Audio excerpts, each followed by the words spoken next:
I don't repeat myself. That's what I learned not to.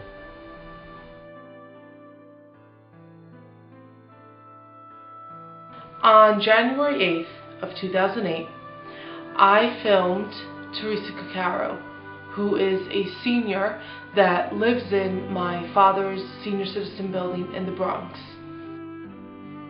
I've known Teresa, I would say, for a good year. Every time I was there, I would see Teresa walking in and out, saying the same things over and over and over again, constantly throughout the day. It's funny because when people would see her and they knew that she repeated herself so much, they would try to avoid her as much as possible because she would constantly talk to you about the same things over and over, about how the weather was outside, or that she had to go to the bank, or that she had no food, or something about her sister. Well, on this particular day that I decided to actually sit down with her, I had asked her who was the closest person in her life. And I knew what the answer was, but in order to show my point of how her mental abilities have somewhat and almost completely have diminished, I asked this question in order to show proof of really what old age and dementia can really do to you.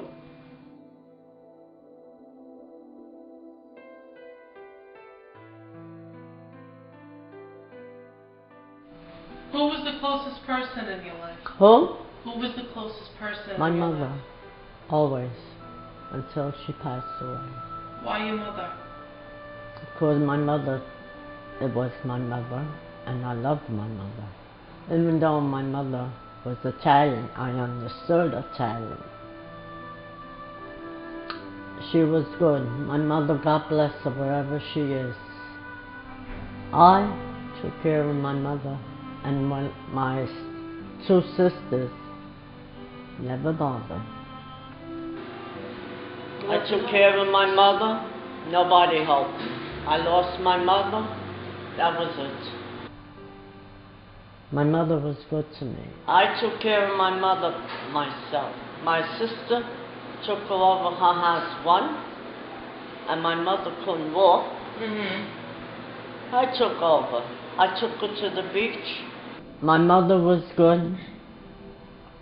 That's the only thing I could say. My mother was very good to me.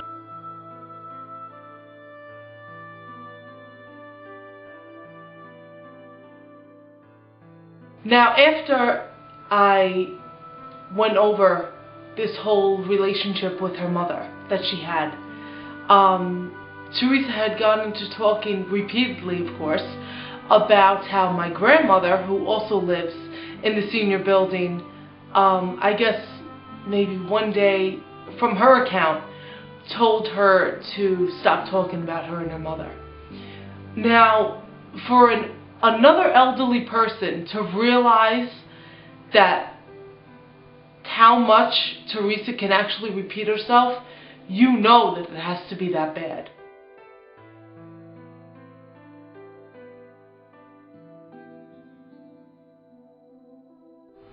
Your grandmother says, you and your grandmother, how would you like that? Don't mention this, because I don't want nobody to know.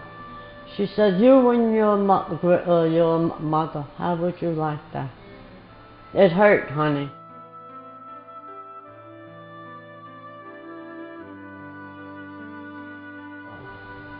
Your grandmother said, ooh, you and your grandmother. Don't ever tell her this. On my mother's grave, that's what she did.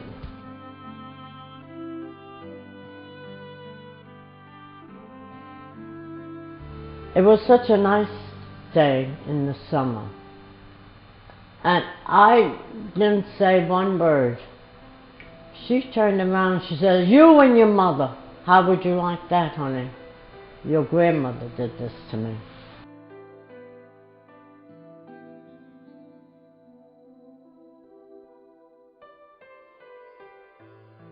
Each and every day, Teresa goes to the candy store, goes to church, comes back to the building, walks around the halls, goes outside for a cigarette, comes back in, walks inside the halls. Does that all day on a constant basis. And throughout her walking through the halls, she's repeating herself even then. Whether she's just talking to herself or somebody's passing by, she'll comment about how hoarse she is. That's what you hear all day.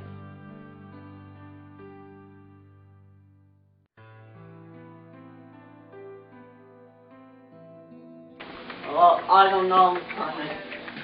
I'm all hoarse now. I'm all hoarse today. Yeah, it's gonna rain, I know. That's why I'm hoarse, honey. That always happens to me when I'm hoarse.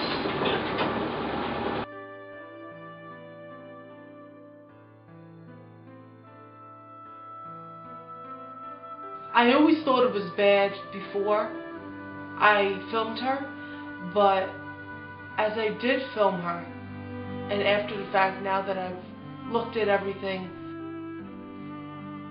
I have to say it's even sadder, because not only does she have a mental illness, but at least there's some old people out there, some seniors who, you know, they may be sick just the way she is, but at least they have family to support her, or they have friends that come by. Teresa doesn't have any of that. So not only is she mentally sick, but she's alone too. Imagine at that age, the one thing wanting is, the one thing you want is companionship, and you can't even get it at that age because nobody wants to give it to you. You have nobody in your life that checks on you, that wants to make sure you're okay. It's just another day for Teresa by herself, and nothing changes.